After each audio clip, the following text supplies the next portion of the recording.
నమస్తే, welcome to జై హో సక్సెస్ మంత్ర. నేను జ్యోత్స్న. రైట్, ఇవాళ మన టాపిక్ ఇంగ్లీష్ను ఈజీగా ఫ్లూయెన్సీతో నేర్చుకోవడం ఎలా, మాట్లాడడం ఎలా మనకు తెలియజేసేందుకు బీకే రెడ్డి గారు. వీరు ఆథర్, అదేవిధంగా ఇంగ్లీష్ ఫ్లూయెన్సీ కోచ్. మరి ఇంకెందుకు ఆలస్యం, నమస్తే అండి రెడ్డి గారు.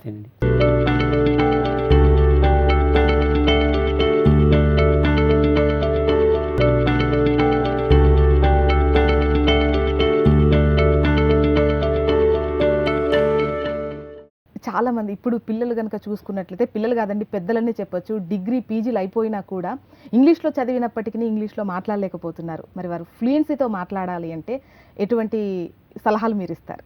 ఓకే, ముఖ్యంగా మనలాంటి దేశాల్లో ఇంగ్లీష్ సుదీర్ఘకాలం చదివినప్పటికీ కూడా, ఎల్కేజీ నుంచి మొదలుపెట్టి పీజీ వరకు, డిగ్రీ వరకు చదివినా కూడా ఇంగ్లీష్ మాట్లాడలేకపోతున్నాం అనేది అందరికీ తెలిసిన విషయమే. వాళ్ళకు కూడా ఆ విషయము ఏ ఇంటర్వ్యూకో ఎక్కడికో వెళ్ళినప్పుడు తెలుస్తుంది, అయ్యో మాకు ఇంగ్లీష్ రాదే అని చెప్పేసి. స్కూల్ స్థాయిలో ఉన్న వాళ్ళకేమో స్కూల్ ఎన్వైరన్మెంట్ సరిగ్గా ఉంటే ఆటోమేటిక్గా నేర్చుకుంటారు, వీళ్ళకి అవకాశం లేదు. వీళ్ళు ఇంగ్లీష్ నేర్చుకోవడానికి రెండు మార్గాలు ఉన్నాయండి. ఇలాంటి వాళ్ళు అంటే చాలా ఏళ్ళు చదివి కూడా ఇంగ్లీష్ రాని వాళ్ళు ఇంగ్లీష్ నేర్చుకునేందుకు ఈ స్థాయిలో రెండు మార్గాలు ఉన్నాయి. ఒకటి ఏంటంటే, ఇంగ్లీష్ భాషని పరిసరాల ద్వారా నేర్చుకుంటాం, అనుకరణ ద్వారా నేర్చుకుంటాం, మిమిక్ చేయడం ద్వారా నేర్చుకుంటాం. ఏదైతే మనం సాధారణంగా అనుకుంటామో, ఏ ప్రాంతంలో ఉంటే ఆ ప్రాంతంలో ఆ ప్రాంత భాష ఆటోమేటిక్గా వస్తుంది. ఇంగ్లీష్ నేర్చుకోవడానికి ఒక మార్గం ఏంటంటే, ఏదైనా ఇంగ్లీష్ స్పీకింగ్ కంట్రీ వెళ్ళి ఒక 3 months ఉంటే వచ్చేస్తుంది ఆటోమేటిక్గా. ఏదక్కర్లేదు, ఆటోమేటిక్గా అక్కడ ఇంగ్లీషే మాట్లాడాలా, ఇంగ్లీషే వింటాం. సో విన్న మాటల్ని పట్టుకుంటాం, గుర్తుపెట్టుకుంటాం, మాట్లాడేస్తాం, అలా అలా అలా వచ్చేస్తుంది. దాంట్లో ఏ సందేహం లేదు, అన్నీ వచ్చేస్తాయి. You don't need grammar, you don't need vocabulary, you don't need anything, it happens. ఎంతోమంది ఇండియన్స్ బయట పోయిన వాళ్ళు అలానే నేర్చుకుంటున్నారు, రాకున్నా కూడా. అది అందరికీ ఎక్కడో ఇంగ్లీష్ స్పీకింగ్ కంట్రీకి వెళ్ళి ఇంగ్లీష్ నేర్చుకోవడం అనేది అందరికీ సాధ్యం కాదు. ఇక్కడే ఉండి, ఇదే పరిసరాల్లో ఉండి, మన ప్రాంతంలోనే ఉండి ఇంగ్లీష్ ఎలా నేర్చుకోవడం అనేది చాలా ముఖ్యమైన విషయం. దీని పట్లనే తప్పుడు అభిప్రాయాలు ఉన్నాయి, అపోహలు ఉన్నాయి. అందుకే చాలా గందరగోళం అయిపోయింది ఇంగ్లీష్ నేర్చుకోవడం అనేది. ఇంకొక అవకాశం ఏంటంటే, వాళ్ళకి వాతావరణం లేదు కనుక సెల్ఫ్ ప్రాక్టీస్, సొంత ప్రాక్టీస్ ద్వారా, రైట్ ఐడియాస్తో, రైట్ మెథడ్స్తో, సరైన డైరెక్షన్లో స్వతహాగా ప్రాక్టీస్ చేసుకుంటే 10 days 15 daysలో ఎవరైనా ఫ్లూయెంట్గా కావచ్చు. అంటే స్వతహాగా అంటే ఎలా చేయాలంటే, అదే నేను ఇవ్వబోయే మెథడ్స్. నేను ఎక్కడైనా 3 hours ప్రోగ్రామ్స్ కండక్ట్ చేస్తుంటాను. నాకు డిఫరెంట్ ప్లేసెస్ నుంచి ఫోన్స్ వస్తాయి. సార్, మేము దూరంలో ఉన్నాము, మీరు ఇంగ్లీష్ నేర్చుకోవాలా, మేము రాలేము, మీరు రాసిన బుక్స్ ఏమైనా ఉన్నాయా అని అంటారు. అంటే వాళ్ళ ఆలోచన ఏంటంటే, పుస్తకాలు చదివితే ఇంగ్లీష్ వస్తుందనే ఆలోచన వాళ్ళది. ఎందుకంటే ప్రొఫెసర్స్, స్కాలర్స్ అదే మాట చెప్తున్నారు చిన్నప్పటి నుంచి, చదివితే మాట్లాడడం వస్తుంది, గ్రామర్ నేర్చుకుంటే మాట్లాడడం వస్తుంది. ఇలాంటి రాంగ్ ఇన్ఫర్మేషన్ ఫీడ్ అయి ఉంది వాళ్ళ మనసుల్లో. అందుకే వాళ్ళు అలా అడుగుతారు. అయితే నేను వాళ్ళకి ఏం చెప్తానంటే, పుస్తకాల ద్వారా భాష వచ్చేటట్టుంటే భారతదేశంలో అందరికీ వచ్చేది, అందరూ పుస్తకాలు చదివారు, పుస్తకాల ద్వారా భాష రాదు. సో మరి ఎలా సార్ అంటే, అదే ప్రాక్టికల్గా నేర్చుకోవాల్సిందే, స్విమ్మింగ్, సైక్లింగ్ లాగానే చేస్తూ నేర్చుకోవాల్సిందే అని చెప్తూ ఉంటాను. వాళ్ళు ఏంటంటే, వాళ్ళ గత ఎక్స్పీరియన్స్ ఏంటంటే, ఇంగ్లీష్ పట్ల అది వచ్చేది కాదు, చాలా కష్టం, గ్రామర్ వచ్చినా ఇంకేం చదివినా వచ్చేది కాదు అనే భావన మన ఇండియన్స్లో బాగా ఉంది. మిగతా దేశాల్లో కూడా ఉంది, ఇంగ్లీష్ పరాయి భాషగా నేర్చుకుంటున్న దేశాల్లో. మరి నేను నా ట్రైనింగ్లో భాగంగా ఏదైతే సెల్ఫ్ ప్రాక్టీస్ అంటున్నానో, ఏ పద్ధతిలో సెల్ఫ్ ప్రాక్టీస్ చేయాలనేది చాలా ముఖ్యమే. మీరు ఇంతకుముందు అడిగారు ఎలాంటి సెల్ఫ్ ప్రాక్టీస్ చేయాలనేది. అయితే నేను ఇక్కడ ముఖ్యంగా 3 విషయాలు చెప్పదలుచుకున్నాను ఈ సెల్ఫ్ ప్రాక్టీస్లో. దాన్ని నేను రూల్స్ ఆఫ్ స్పీచ్ అంటాను. రూల్స్ ఆఫ్ స్పీచ్ మన విద్యా విధానంలో ఏ గ్రామర్ బుక్ ఓపెన్ చేసినా కూడా పార్ట్స్ ఆఫ్ స్పీచ్ అని ఉంటుంది. ఎవరైనా ఇంగ్లీష్ నేర్చుకోవాలనుకునే వాళ్ళు పుస్తకాల ద్వారా పార్ట్స్ ఆఫ్ స్పీచ్లో మొదలు పెడతారు. ఆ 8 parts ఆఫ్ స్పీచ్ నేర్చుకొని వాటి డెఫినేషన్స్ అవన్నీ చూసే వరకే అయిపోతుంది. ఇక వాళ్ళు డిసైడ్ చేసుకుంటారు ఇది వచ్చేది కాదని. అది స్వతహాగా వాళ్ళకి వచ్చే ఎక్స్పీరియన్స్. ఇక వాళ్ళు సరే నా నుంచి కాదు, నేను నేర్చుకోలేని పుస్తకాల ద్వారా అని చెప్పేసి అనుకున్నాక ఏదైనా ఇన్స్టిట్యూట్ పోయే ప్రయత్నం చేస్తారు కదా. స్పోకెన్ ఇంగ్లీష్ ఇన్స్టిట్యూట్స్ అన్నీ ఉంటాయి, అక్కడికి పోయే ప్రయత్నం చేస్తారు.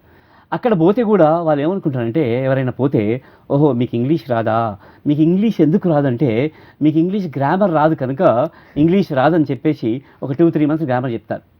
పార్ట్స్ ఆఫ్ స్పీచ్ అని, టెన్సెస్ అని, active voice, passive voice, degrees of comparison, అవన్నీ నేర్చుకున్నాక ఉన్న ఇంగ్లీష్ కూడా పోయి ఉంటుంది, కన్ఫ్యూజన్ పెరుగుతుంది. కారణం ఇంగ్లీష్ మాట్లాడే క్రమంలో గ్రామర్ రూల్స్ అప్లై చేసి వాక్యాలు తయారు చేసి మాట్లాడే సిస్టమ్ మన మన human system doesn't have that system. ఎప్పుడైతే మీకు భావన వచ్చిందో మాట్లాడాలని చెప్పేసి ఒక ఐడియా వచ్చిందో ఒక భావన వచ్చిందో అప్పటికప్పుడుగా మాట్లాడే ఎక్స్ప్రెషన్స్ రెడీగా ఉండాలి. అంటే you can't build the language in the head while speaking. మాట్లాడే క్రమంలో లాంగ్వేజ్ని ఇక్కడ తయారు చేయలేము కదా. మన conscious mind can focus on one thing at a time. ఒకవేళ నువ్వు గ్రామర్ మీద వొకాబులరీ మీద దాని మీద దీని మీద ఫోకస్ చేస్తే ఏం చెప్పాలో చెప్పలేరు. It doesn't happen like that. అందుకే it's not happening, people are suffering. English ఇన్స్టిట్యూట్లో అలాంటి విధానం జరుగుతూ ఉంది. 2-3 months గ్రామర్ చెప్పి అయిపోయింది అంటున్నారు కోర్స్ అయిపోయింది. More confused. అంతకుముందన్న చిన్న చిన్న మాటలు మాట్లాడేవాళ్ళు గ్రామర్ తెలియకముందు. ఇప్పుడు ఏ చిన్న మాటలు మాట్లాడాలన్నా కూడా గ్రామర్ గుర్తొచ్చి ఏం మాట్లాడలేకపోతున్నారు. సో అలాంటి విద్యా వ్యవస్థలో అలాంటి ఇంగ్లీష్ నేర్చుకునే విధానంలో మనం ఉన్నాం. People are suffering. మరి నేను ఇచ్చే పరిష్కారం ఏంటంటే దీనికి I call it rules of speech. 3 rules మాత్రమే. ఈ 3 రూల్స్ మీరు ఫాలో అవుతూ రెగ్యులర్ బేసిస్లో ప్రాక్టీస్ చేస్తే ఎవరైనా ఇంగ్లీష్ మాట్లాడవచ్చు. ఆ రూల్స్లో మొదటి రూల్ ఏంటంటే, రూల్స్ ఆఫ్ స్పీచ్లో మొదటి రూల్ ఏంటంటే, ఇది భిన్నంగా ఉంటుంది. బయట చెప్పేవాటికి నేను చెప్పేవాటికి చాలా భిన్నమైంది ఇది. అదేంటంటే the first rule is don't focus too much on grammar. My first rule is that. Don't focus too much on grammar. ఎందుకు ఇది చాలా ఇంపార్టెంట్ రూల్ అంటే, ప్రపంచంలో 7,000 పైచిలుకు భాషలు ఉన్నాయి. ప్రపంచంలో కోట్ల జనాభా ఉంది. ఇన్ని భాషల్లో కూడా, ఇన్ని కోట్ల జనాభాలో కూడా ఎవరు కూడా ఇప్పటి వరకు కూడా ఏ భాషను కూడా గ్రామర్ ద్వారా సక్సెస్ఫుల్గా నేర్చుకోలేదు. అయినా మనం ఇంగ్లీష్ను గ్రామర్ ద్వారా నేర్చుకునే ప్రయత్నం చేస్తాం. It doesn't happen simply. ఎందుకంటే ప్రపంచంలో ఎక్కడా జరగని మెథడ్ని మనం ఇప్పుడు అప్లై చేస్తున్నాం గ్రామర్ ద్వారా ఇంగ్లీష్ నేర్చుకునే ప్రయత్నం. మనకు తెలుసు ఇండియాలో ఏ భాషను కూడా ఎవరు గ్రామర్ ద్వారా నేర్చుకోలేదు. ఇంపాసిబుల్. ఇప్పుడు ఎవరైనా మనం తెలుగు వాళ్ళము ఎవరైనా ఒరిస్సా నుంచో లేకుంటే తమిళనాడు నుంచో ఎవరైనా వచ్చి మనకు తెలుగు నేర్పమంటే మనం తెలుగు పుస్తకాలు ఓపెన్ చేసి సందులు సమాసాలు గ్రామర్ చెబితే తెలుగు వస్తుందా? లేదు, పారిపోతారు. It doesn't happen. సో అంత తప్పుడు పద్ధతిలో, అంత అన్సైంటిఫిక్ మెథడ్లో మనలాంటి దేశాల్లో మన విద్యా వ్యవస్థలో ఇంగ్లీష్ నేర్పే ప్రయత్నం చేస్తుంది. It pulls the people back. ఉన్న భాషను కూడా చెప్పే మాటలు కూడా చెప్పలేకపోతారు.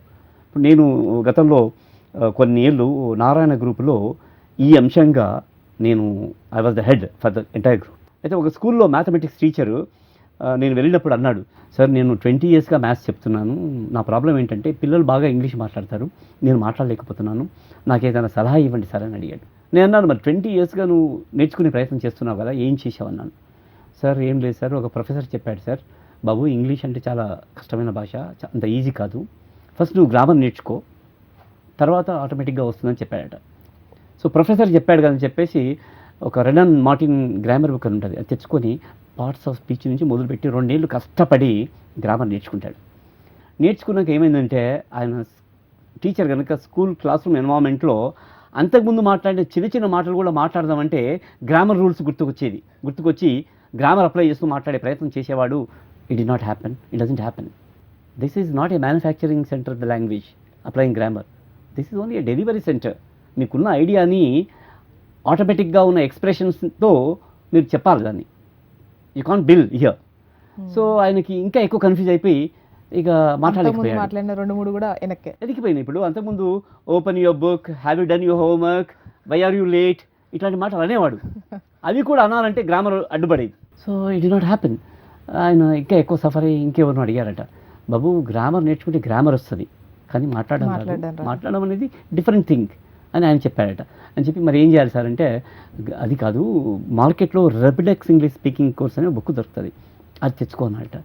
సో ఆయనకి ఇంగ్లీష్ కావాలి కనుక ఏమైనా చేద్దామని ఆ బుక్ తెచ్చుకొని ఒక 6 months కష్టపడతాడు.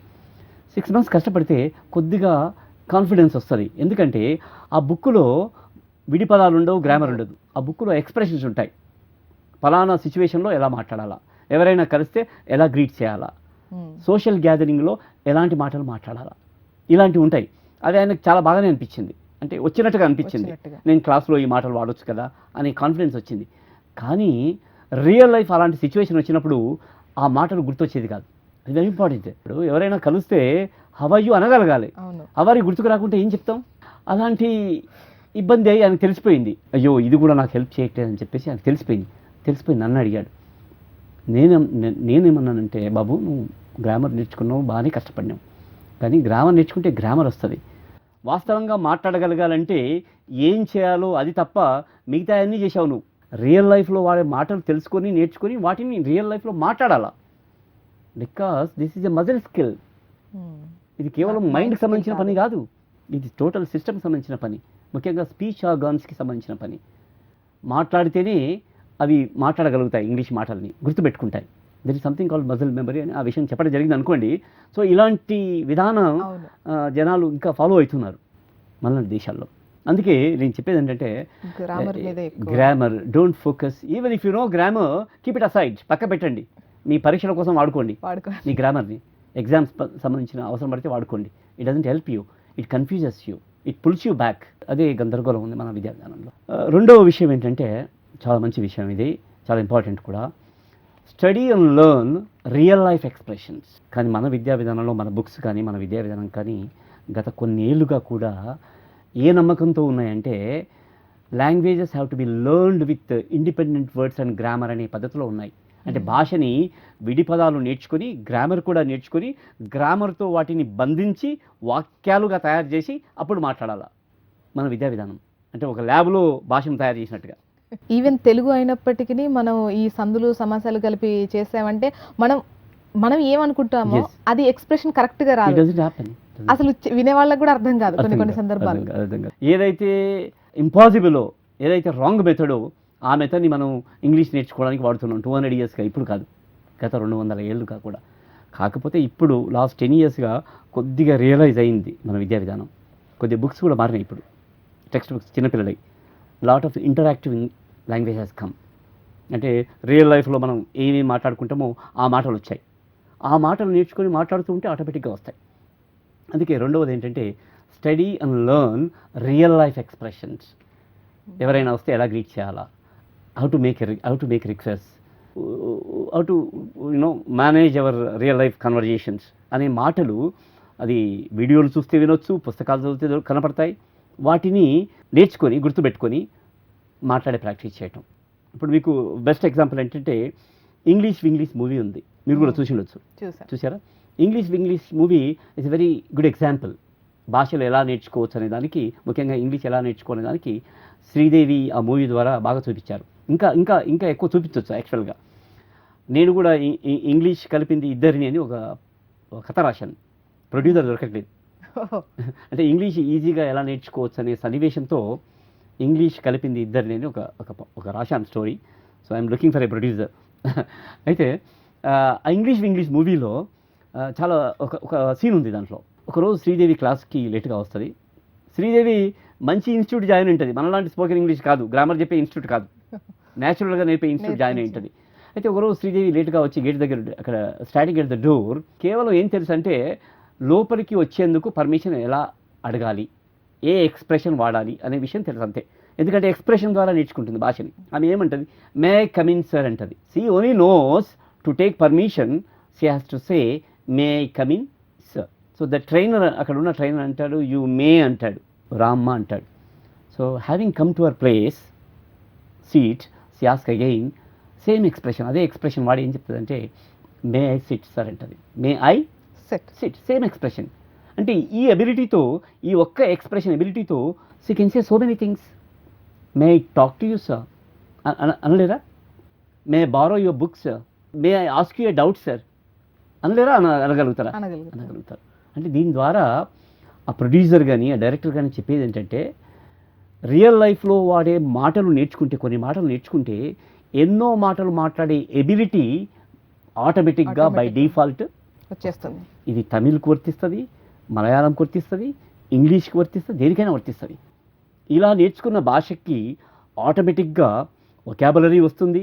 ఇది ఎలా ఉంటుంది మేడం అంటే, భాషని న్యాచురల్గా విడి పదాల రూపంలో కాకుండా ఎక్స్ప్రెషన్స్ రూపంలో నేర్చుకుంటే 3 things will happen by default. అంటే బై 1 get 3 free లైక్ మార్కెట్లో చాలా ఉంది కదా, 1 కొంటే 3 ఉచితం. ఇక్కడ కూడా భాషని విడిపదాల రూపంలో కాకుండా మాటల రూపంలో మాట్లాడుతూ నేర్చుకుంటే 3 things will happen by default. ఒకటి ఏంటంటే ఆటోమేటిక్గా you will become fluent in English. Kerala కొద్దిగా ఎన్వామెంట్, ఇంగ్లీష్ స్పీకింగ్ ఎన్వామెంట్ ఉంది కనుక పిల్లలు స్కూల్కి వెళ్ళకముందే దే స్పీక్ ఇన్ ఇంగ్లీష్ దేశాల్లో లెక్క. సో లైక్ ఏంటి ఆటోమేటిక్గా 3 అయ్యేటి ఏంటంటే you will be fluent because you start speaking with expressions, fluency వచ్చేస్తుంది. సెకండ్ ఏంటంటే along with this you also learn vocabulary. విడి పదాలు కూడా తెలిసిపోతాయి ఆటోమేటిక్గా, భాషతో పాటు విడి పదాలు కూడా వచ్చేస్తాయి. ఇంకోటి ఏంటంటే you will learn grammar without learning grammar. Grammar అంటే ఆ డెఫినేషన్స్ రూల్స్ కాకుండా గ్రామర్ ప్రాక్టికల్ సెన్స్లో తెలిసిపోతుంది. మనం ఇప్పుడు నిన్న అతడు వచ్చాడు అంటున్నాం, కరెక్ట్ టెన్స్ వాడుతున్నాం, కానీ మనం గ్రామర్ ఏం తెలుసుకోలే. కానీ we know how to say past thing. జరిగిపోయిన దాన్ని ఎలా చెప్పాలో మనకు ఆటోమేటిక్గా ఆ సెన్స్ వచ్చింది. అది ఎలా వచ్చింది? భాషను న్యాచురల్గా నేర్చుకున్నందు ద్వారా, మాటల్ని. So when you learn a language with expressions and then by speaking you will become fluent. You will learn grammar without learning grammar, and you will also get the accent. Correct accent వస్తుంది. ఎందుకంటే మాట్లాడ మొదలుపెట్టాము. Accent is an important thing. తీరు. కొందరు తెలుగు వాళ్ళు కేవలం పుస్తకాల ద్వారా తెలుగు నేర్చుకున్న వాళ్ళు ఇంగ్లీష్ మాట్లాడితే ఎట్లుంటుంది అంటే అది తెలుగు మాట్లాడితే ఉంటుంది. Because that accent will not come because you are not given that speaking practice to your speech organs. మీకు స్పీకింగ్ ప్రాక్టీస్ మీ స్పీచ్ ఆర్గన్స్కి ఇవ్వలే. అది ఇంగ్లీష్ మాట్లాడిన కూడా తెలుగు మాట్లాడినట్టుగానే మాట్లాడతాయి. అది రావాలి అంటే you need to speak a lot. That is missing in our education. థర్డ్ది చాలా ఇంపార్టెంట్. ఇంతకుముందు మీకు చెప్పాను నేను, మనకి ఇంగ్లీష్ నేర్చుకోవడానికి 2 మార్గాలు ఉన్నాయి. ఒకటి, ఏదైనా ఇంగ్లీష్ మాట్లాడే దేశానికి వెళ్ళి 3 నెలలు ఉండాలి. అలా అందరూ కుదరదు. కనుక రెండవదే మనకి acceptable right method what I give to the people. Self practice in the right direction, self practice with right tools and right mechanism. నేను ఇచ్చే మెకానిజం ఏంటంటే, ఇక్కడ మెథడ్ ఏంటంటే, ఈ third rule practice MSc. MSc అంటే ఆ ఎంఎస్సి కాదు, that's a different MSc. Practice MSc. ఏంటి ఎంఎస్సి అంటే? ఎం అంటే మైండ్ టాక్. అంటే మనం రియల్ లైఫ్లో మాట్లాడే మాటల్ని మైండ్లో రిపీటెడ్గా అనుకోవాలా. Maybe about your self introduction. చూడండి, సెల్ఫ్ ఇంట్రొడక్షన్ అనేది చాలా ఇంపార్టెంట్ విషయం ప్రతి ఒక్కరికి కూడా. ఇప్పుడు నేను ఒక ఇంజనీరింగ్ కాలేజ్లో డైరెక్టర్గా ఉన్నాను, ఒక 3 ఏళ్ళు ఒక గ్రూప్కి డైరెక్టర్గా ఉన్నాను. ఆ గ్రూప్లో నేను ఎంబీఏ ఎంటెక్ పిల్లల్ని చూశాను.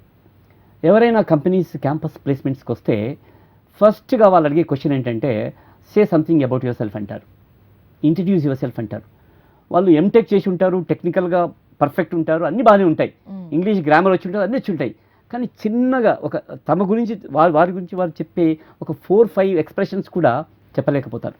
My name is this, I'm from this place, my father is this, my mother is this, and I'm a graduate, I'm an MTech. ఇలాంటి 4-5 మాటలు కూడా చెప్పలేకుండా ఉంటే మరి అవుతుంది ఇంటర్వ్యూస్ ఏమనుకుంటారు? ఏ కంపెనీ వాళ్ళకి జాబ్ ఇస్తుంది? నీకు మార్క్స్ వచ్చి ఉండొచ్చు, టెక్నికల్గా సౌండ్ ఉండొచ్చు, కానీ which is very important is missing. చాలా మంది ఇంటర్వ్యూలో వెనక్కి వచ్చేది కూడా ఓన్లీ బికాస్ ఆఫ్ దిస్ వాళ్ళు వెనక్కి వస్తున్నారు. ఎస్, ఇది ఎందుకు రాదంటే వాళ్ళు ఇంటెలిజెంట్ అని కాదు, because they have not be given that kind of training. అలాంటి ట్రైనింగ్ కానీ, అలాంటి ఎక్స్పోజర్ కానీ, అలాంటి ప్రాక్టీస్ కానీ వాళ్ళ గతంలో చేయలేదు. అదే చిన్న పిల్లలు ఎల్కేజీ యూకేజీ పిల్లవాడిని పిలిస్తే ఇంట్రడ్యూస్ యువర్ సెల్ఫ్ అంటే బ్రహ్మాండంగా చెప్పేస్తాడు. మరి ఆ ఎల్కేజీ పిల్లవాడు ఎంటెక్ కన్నా ఇంటెలిజెంటా? No. he has done right things. That small boy has done right things, right practice, and he is able to do it. But MTech boy is not able to do it because he has not done right things. So ఇక్కడ MSc అంటే మన real life ఎక్స్ప్రెషన్స్ని repeat చేయాలి మైండ్లో, పదాల రూపంలో కాదు, expressions మాటల రూపంలో. Real life, how are you, nice to meet you, nice meeting you, see you tomorrow, have a nice day. ఇలాంటి రియల్ లైఫ్ మాటల్ని బ్యాంకులో కానీ, రైల్వే స్టేషన్లో కానీ, ఇంట్లో కానీ, స్కూల్లో కానీ, కాలేజీలో కానీ మాట్లాడే మాటల్ని నేర్చుకొని వాటిని రిపీట్ చేస్తూ ఉంటే వాటితో పాటు వొకాబులరీ వస్తుంది, ఫ్లూయెన్సీ వస్తుంది, గ్రామర్ కూడా వస్తుంది. అయితే ఎంఎస్సి అంటే ఇక్కడ రిపీట్ చేయడం మైండ్లో, దట్స్ నాట్ ఎనఫ్ అండి, అది ఎనఫ్ కాదు. సెకండ్ వెరీ ఇంపార్టెంట్ థింగ్ ఈ సెల్ఫ్ టాక్. సెల్ఫ్ టాక్ ఎందుకు ఇంపార్టెంట్ అంటే, ఇంతకుముందే చెప్పాను నేను, ఇది ఇంగ్లీష్ మాట్లాడడం అనేది ఒక ప్రాక్టికల్ స్కిల్, ఒక ఫిజికల్ స్కిల్, స్విమ్మింగ్ లాంటిది, సైక్లింగ్ లాంటిది. అది హ్యూమన్ సిస్టమ్ సంబంధించిన స్కిల్, బాడీకి సంబంధించిన స్కిల్. ఇక్కడ స్పీచ్ ఆర్గాన్కి సంబంధించిన స్కిల్. ఎందుకంటే every muscle in the body has got memory. మీరు ఒకసారి మీ టంగ్కి మౌత్కి మాట్లాడే ఛాన్స్ ఇస్తే, మాట్లాడే ఎక్స్పీరియన్స్ ఇస్తే, ఆ మాటల్ని మీ మైండ్ మర్చిపోయినా కూడా మీ నాలుక గుర్తుపెట్టుకుంటుంది, మీ మౌత్ గుర్తుపెట్టుకుంటుంది, అండ్ ద స్పీక్. గుర్తుపెట్టుకోవడమే కాదు, ఇంగ్లీష్ని విత్ కరెక్ట్ యాక్సెంట్ మాట్లాడతాయి. ఓకే. లేదంటే తెలుగు ఇన్ఫ్లుయెన్స్ ఉంటుంది, ఎందుకంటే మన మదర్ టంగ్ తెలుగు కనుక. అందుకే ఇంగ్లీష్ ఎవరైనా మాట్లాడితే, ఇప్పుడు ఇంగ్లీష్ను బీహార్ వాళ్ళు ఓ రకంగా మాట్లాడతారు, యూపీ వాళ్ళు ఓ రకంగా మాట్లాడతారు, తమిళనాడు వాళ్ళు, ఎందుకంటే వాళ్ళకి మదర్ టంగ్ ఇన్ఫ్లుయెన్స్ ఉంటుంది. యాక్సెంట్ పట్టాలి అంటే ఖచ్చితంగా ఈ నార్మల్ వర్డ్స్ ఇక్కడ మాట్లాడేవి ఇవి మాట్లాడాలి. You have to do lot of and what about C sir? Self talk. Self after the C. Self talk అంటే ఎందుకు సెల్ఫ్ టాక్ మీద ఇన్సిస్ట్ చేస్తున్నా, this is very important. Without this is like a speaking rehearsals అండి. ఎంత ఎక్కువగా చేస్తే అంత బాగా మాట్లాడగలుగుతాం. ఓకే. అంత this is very important. So ఇంటి దగ్గర మనం పని లేనప్పుడల్లా you have to do lot of speaking practice. Okay. ఇక ఫైనల్గా C. Cross talk. Cross talk is again very important. Talking to others. Yes. Final stage. Finishing touch. Yes, final ఇప్పుడు మన స్కూల్లో డ్రామాలు, డ్యాన్సులు ఎప్పుడైనా ప్రిపేర్ అయ్యేటప్పుడు యాన్యువల్ డేస్కి స్కూల్లో రిహార్సల్ చేస్తారు 10-15 days. ఎందుకంటే ఫైనల్ డే బాగా చేయాలని చెప్పేసి. So this is also like that. వేరే వాళ్ళతో ఇంగ్లీష్ బాగా మాట్లాడగలగాలంటే రిహార్సల్స్తో పాటు రియల్ లైఫ్ ప్రాక్టీస్ కూడా మాట్లాడాలి.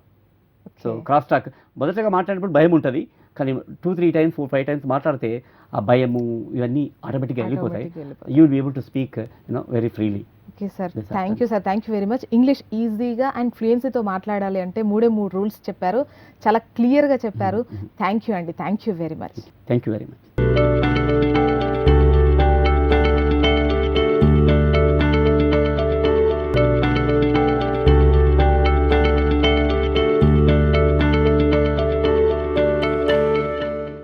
ఇది ఇవాల్టి జై హో సక్సెస్ మంత్ర. చూస్తూనే ఉండండి HM TV.